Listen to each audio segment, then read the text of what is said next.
Bienvenidos a Cruce de Palabras por Telesur.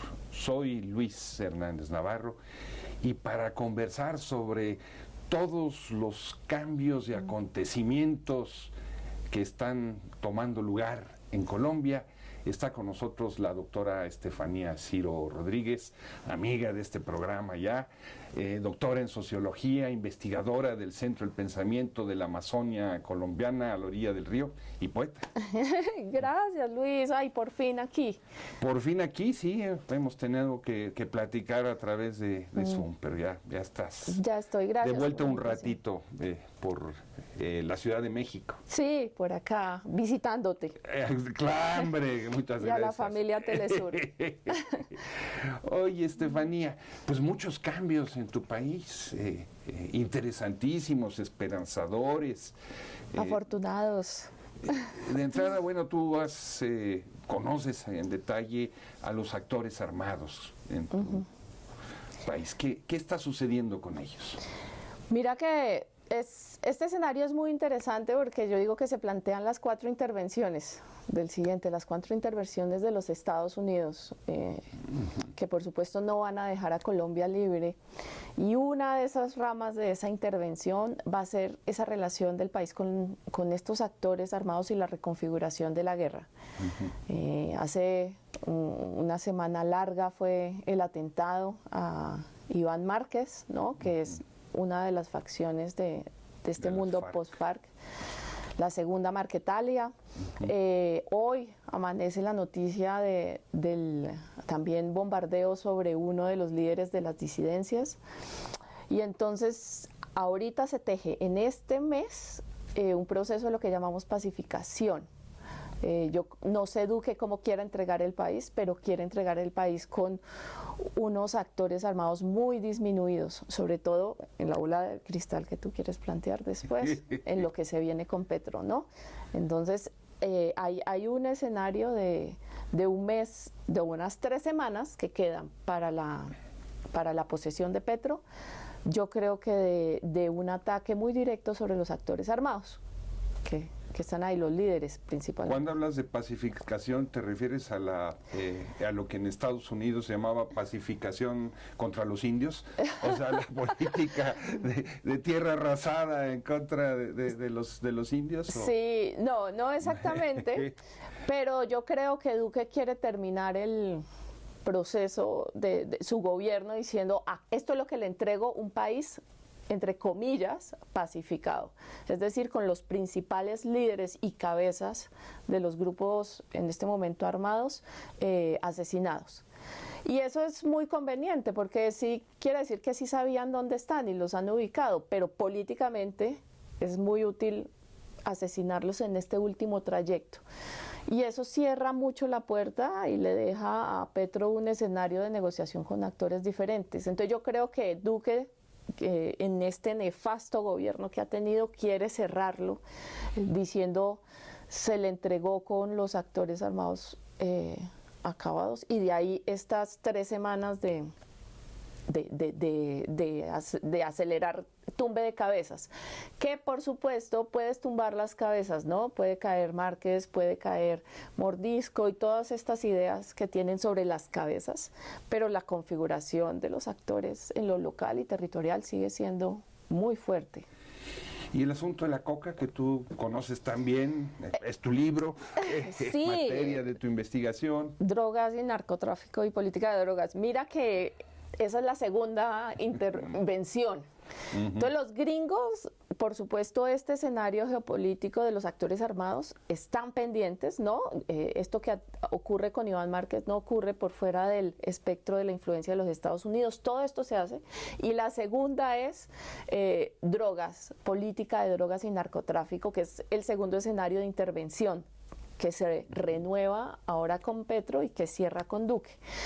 Ayer pasó algo muy interesante, que es la entrega del informe de la Casa Blanca sobre la situación de los cultivos en Colombia. Es una medición que no es transparente, es decir, nunca dicen cómo la hacen, se sacan el número bajo la manga.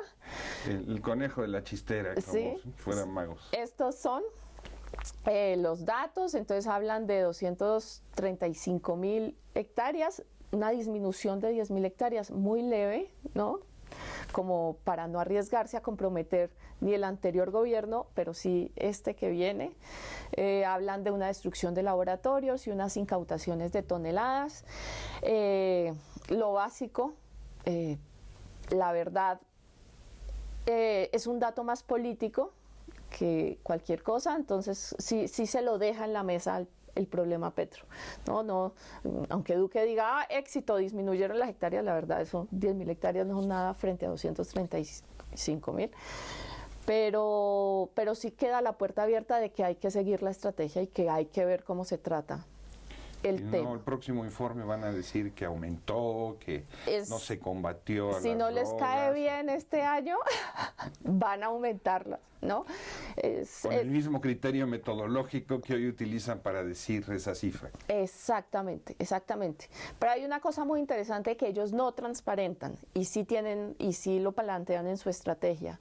Una es la DEA. La estrategia de Casa Blanca de Política de Drogas, en el documento de abril que lanzan, plantean lo importante que es la DEA en este trabajo y en esta tarea. Pero la verdad, el informe no dice cuántas operaciones, cuántos agentes hay en Colombia, qué tipo de acciones hacen, teniendo en cuenta que las operaciones de la DEA han estado estrechamente relacionadas con, por ejemplo, este ataque a segundas marquetarias y a todo esto, al saboteo de la paz. Y eso sí no lo transparentan, ¿no? Eso para nada. Eso sí no nos dicen. Y el segundo es lo de la Amazonía, pero eso después. El tercero, ¿no? El primero... Sí. Mira que todo está...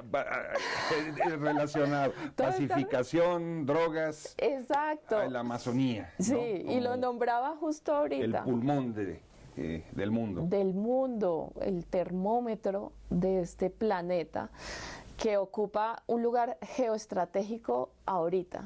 No lo dices porque es tu tierra. Y no lo digo porque sí, es cierto. Mira que sí, lo que tú dices es cierto, todo va encadenado, lo de los actores, lo de drogas, y el mismo informe de ayer dice, nos preocupa mucho la deforestación por los cultivos de coca en la Amazonía, ¿no? Que es la ficción, ¿no? Que hay un problema en la Amazonía y el problema es la coca. Y eso hay que tomarlo con pinzas, y ese es el tercer escenario de intervención geopolítica que están relanzando, que es esta preocupación, claro, en medio de este discurso de la crisis climática, la crisis civilizatoria, el calentamiento global. Jeff Bezos hace 2 meses en el Chiribiquete, en la Amazonía, diciendo esto hay que cuidarlo. No importa que vuelvan a rehabilitar sus plantas de carbón en Alemania y a generar electricidad con carbón para no comprar gas ruso, pero el problema es la Amazonía, es un problema de los colombianos y de los brasileños. Exacto. Y de los venezolanos. Exacto, Luis. Es un ejercicio de intervención, ya abrieron chequera y hay un énfasis muy particular de control de territorios, de minas, de usos, de todo lo que tiene que ver con bonos. Muy delicado, y que no hay una discusión muy crítica al respecto porque estamos consumiendo ese discurso muy plano en Colombia. De hecho, hasta Petro, ¿no? El tema es que no, vamos a responsabilizar al primer mundo de la contaminación y nosotros vamos a dar los bonos de carbono, pero en un lenguaje muy acrítico de los detrás de cámaras de eso. Y eso ha implicado desafortunadamente la militarización de estos territorios, ¿no? Hay un campesino, nos contaba hace mes y medio que estuvimos en la región, decía, llegan a mi casa, ponen dinamita alrededor de mi casa, ponen dinamita en el corral del pollo, en los pollos, dinamita de los cerdos, y explotan mi casa. Llegan a mi casa entre 12 y 20 soldados en una operación como si fuera de narcos en Netflix, y destruyen la casa de un campesino, un hombre, una mujer con sus hijos.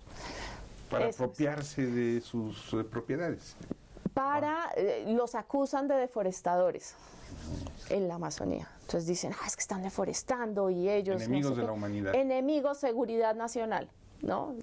Entonces, en operaciones que no tienen ningún sentido, cuando por supuesto si hay temas de desarrollo muy puntuales, de conservación y campesinos, de otro tipo de ideas para tratar estos temas que no es la militarización.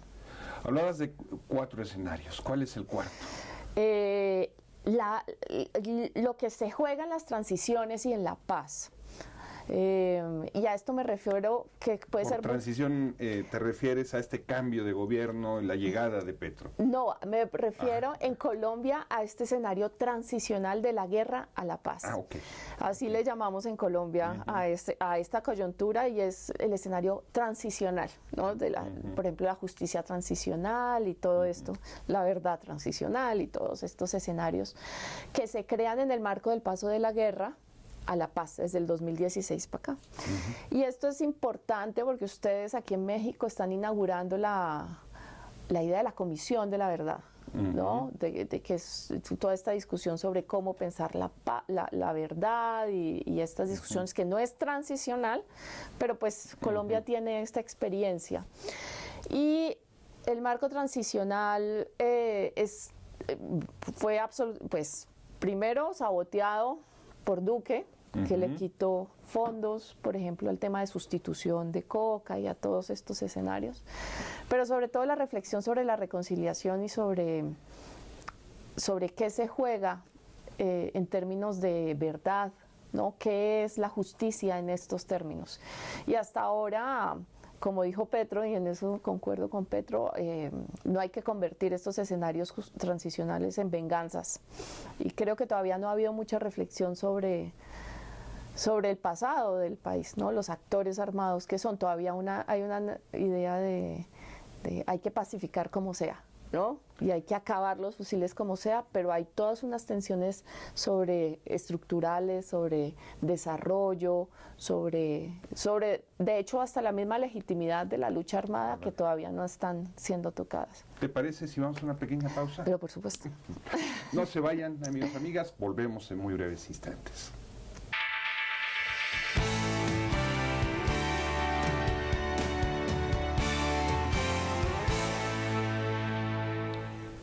Estamos ya de regreso en este cruce de palabras, conversando con la doctora Estefanía Ciro sobre lo sucedido y lo que va a suceder en Colombia.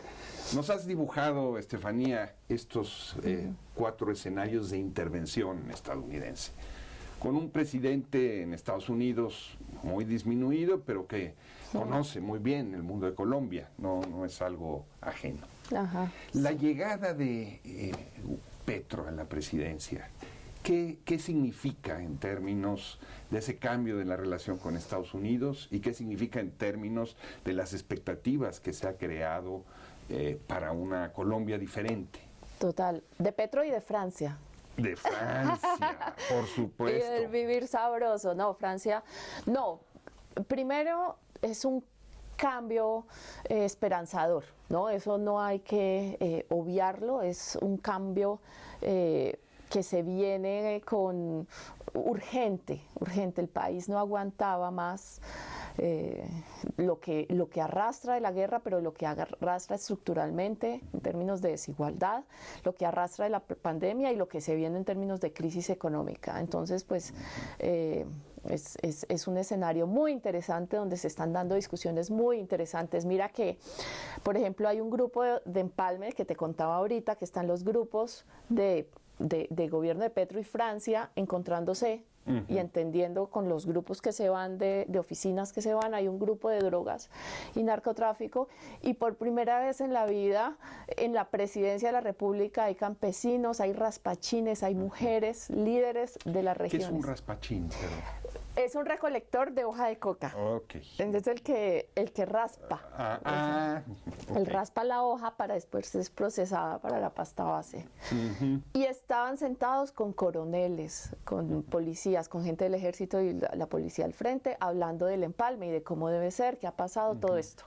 Y eso es histórico, ¿no? Esa foto de ellos con el Simón Bolívar de presidencia detrás, son cosas que de pronto pasan desapercibidas en todo este mundo de la función pública, de cargos de gabinete, pero son cosas muy poderosas que se están empezando a discutir y a debatir. Entonces, eso es urgente. Y eso era urgente y se está dando y eso está muy bien. Y ahora, pues claro, hay unos claroscuros de lo que se viene, ¿no? O sea, ¿se abre la puerta realmente para la reconciliación en Colombia? Yo no sé si hablar en términos de si hay una verdadera reconciliación, pero sí hay espacios para los diálogos y con esto empiezo con lo último que tocaba yo. En términos de paz y de actores armados, sí se vienen diálogos, ¿no? Y eso ha sido muy claro. Se vienen diálogos con el ELN y con demás actores armados. Hay una puerta abierta para el diálogo y el gran reto es pensar cómo van a ser esos diálogos. Si tal vez vamos a repetir la parafernalia de los acuerdos de La Habana y todas estas cosas que en términos transicionales han quedado muy pobres, la verdad. Han traído cosas muy buenas, pero también hay que hacer un balance sobre eso. Entonces, eso se viene en términos de paz y de actores armados. Y eso es esperanzador, ¿no? Hay una disposición al diálogo y es urgente. Hay quien presenta esta combinación de Francia con Petro como la posibilidad de un segundo ciclo progresista en América Latina con demandas, por ejemplo, de otro tipo de feminismo o con demandas o con un programa de gobierno, ya no son demandas de otro tipo de energías fósiles, etcétera, etcétera. ¿Tú sí ves que está esa perspectiva o una cosa fueron las elecciones y los programas electorales y otra el gobernar? Sobre eso quiero decir dos cosas. Primero, en términos de política de drogas, que es lo que trabajo, es por primera vez que se alinean los planetas. Es decir, Perú, Bolivia, Colombia y México tienen gobiernos que podríamos decir progresistas y que han planteado que es necesario ver esto de otra forma, ¿no? Están planteando que la política de drogas en términos prohibicionistas se ha quedado corta, ha generado más daños de lo que ha solucionado y se puede pensar en que, y no solo en términos de política, pues toda la cadena está ahí, ¿no? Los productores y el tráfico, la producción y el tráfico. Entonces, en eso creo que en términos progresistas de América Latina se abre. Ahora, todo está en juego, Luis, en este sentido, en que claro, todos nuestros amigos conocidos están pensando en términos de la función pública y del cambio, pero sabemos que ahí hay un margen de maniobra. Pero nada de eso se mueve, ni el feminismo, nuevos feminismos, nuevas energías, sin una masa crítica y una masa movilizadora que no haga parte de ese gobierno.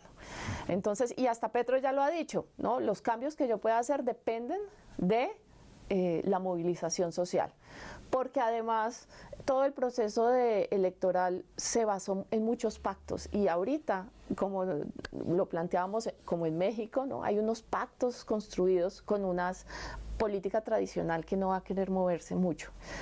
Entonces, por supuesto, la agenda sigue, ¿no? Y el ciudadano y la ciudadana de pie lo exigen.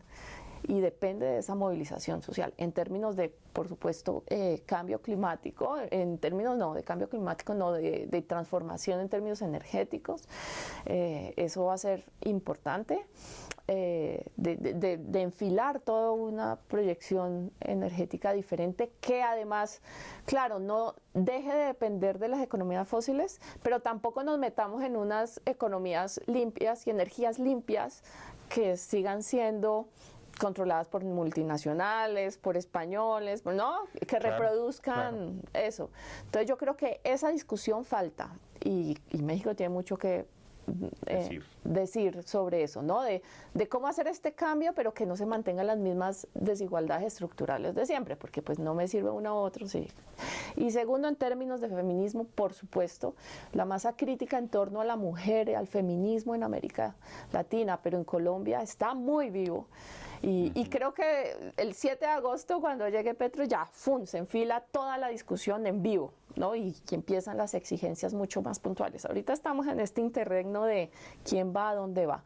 Por lo pronto en el gabinete hay muchas mujeres, pero bueno, por supuesto eso no asegura que que sean feministas, ¿no? ¿Y la relación con Venezuela, la apertura de la frontera, la reactivación económica de la región? Es fundamental.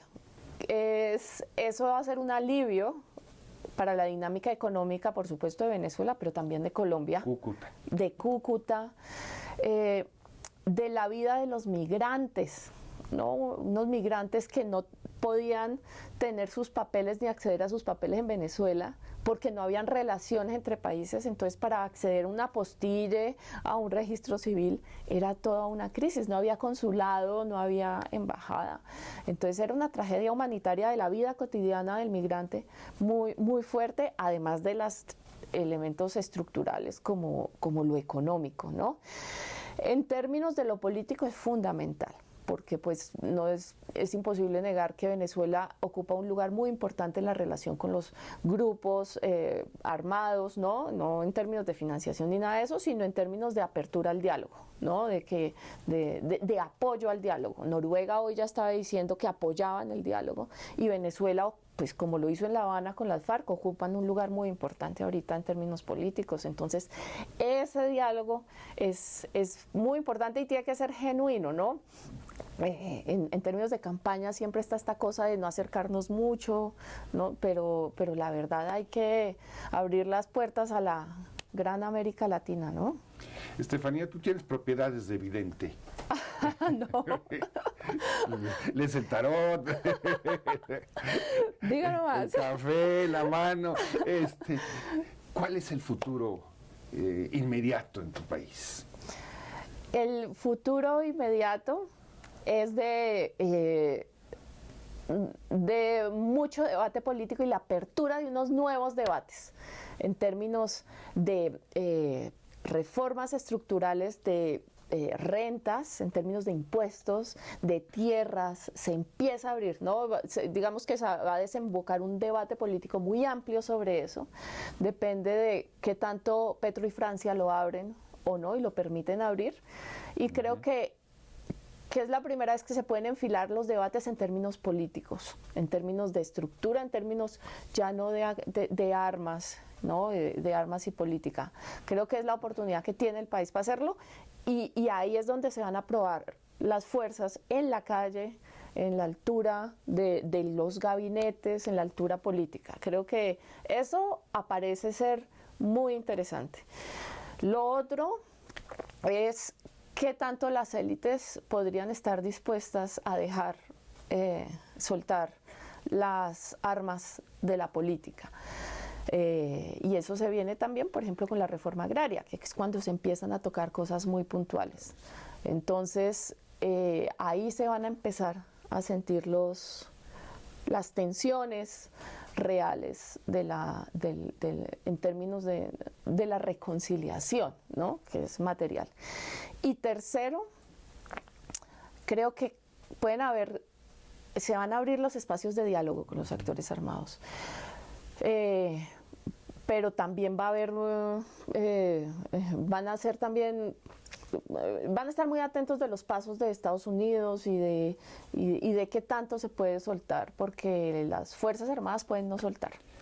Hay una alerta, siempre hay una alerta de golpe y de que sí pasa, de esta tensión civil-militar. Eso está presente. Ahorita no se siente tanto, pero hay que darle espacio a eso. Entonces, es como un rompecabezas muy unido, ¿no? Todo está muy transversal. ¿Y ves en la nueva coalición gobernante la consistencia para llevar a cabo estas reformas, para enfrentarse a la vieja oligarquía, para mantener las relaciones con su base de votantes? Yo siempre he sido muy escéptica del Estado y los cambios desde el Estado y desde la política. Yo no demerito que se pueden hacer cosas, pero yo creo que se van a hacer una o dos cosas muy puntuales, y eso es lo que se va a poder hacer, y ese es el cambio. En Colombia son 4 años también, ¿no? Se van a hacer una o dos cosas. Yo creo que mientras dejen vivir y desde el Estado se deje de matar, como ha venido sucediendo. Como ha venido sucediendo, es un seguro para la vida y para la gente. Y no más desactivar esas violencias del Estado sobre la población eso va a permitir florecer cosas que no nacen en el Estado, sino que nacen en la movilización social, nacen en la gente de a pie. Entonces, mientras se desactive esa violencia, puede ocurrir. Con eso me daría yo por bien servida. Las grandes ambiciones sobre los bonos, el cambio climático y los grandes temas también que eso es más complejo, y sobre todo porque refiere a otros tipos de negociaciones. Tienes también un pulso muy fino de lo que sucede en la Colombia de abajo. ¿Estas expectativas de cambio están también ahí? Sí. En los campesinos que tú tratas, que tú conoces, en la Amazonía. Sí hay un alivio. Sí hay un alivio, a pesar de todos nuestros escepticismos intelectualoides. La gente siente esperanza y siente alivio. O sea, no hay que negar que es la primera vez que llega Francia, una mujer como Francia al poder, que llega un tipo como Petro al poder, con todos los resquemores que eso genera. Sí hay una actitud de alivio y de esperanza, y uno no puede negar eso. Creo que depende de cómo la derecha lo lea, y si lo lee de forma inteligente, que es muy difícil. Es que es muy difícil. Podrían hasta salir beneficiados de un escenario de disminución de violencias tan atroces y crueles que no tienen ningún sentido. Y hasta Estados Unidos debería leerlo de una u otra forma. La Colombia del alivio y la esperanza. Del alivio y de la esperanza. Yo creo que también hay unos actores armados que están esperando con actitud de diálogo, como siempre lo han buscado a lo largo de todas estas décadas, una posibilidad de dejarlo y de transitar hacia una Colombia. Finalmente, de pronto, estos son los 5 años que no tuvimos antes. Muchísimas gracias por estar con nosotros, Estefanía. A ti, Luis, por la invitación. Hermano México, hermana Colombia, que sigamos transitando juntos, pues. Que sigamos transitando juntos. Amigos, amigas, muchísimas gracias por su amable compañía. Ya saben, los esperamos la semana que viene aquí por Cruce Palabras por Telesur.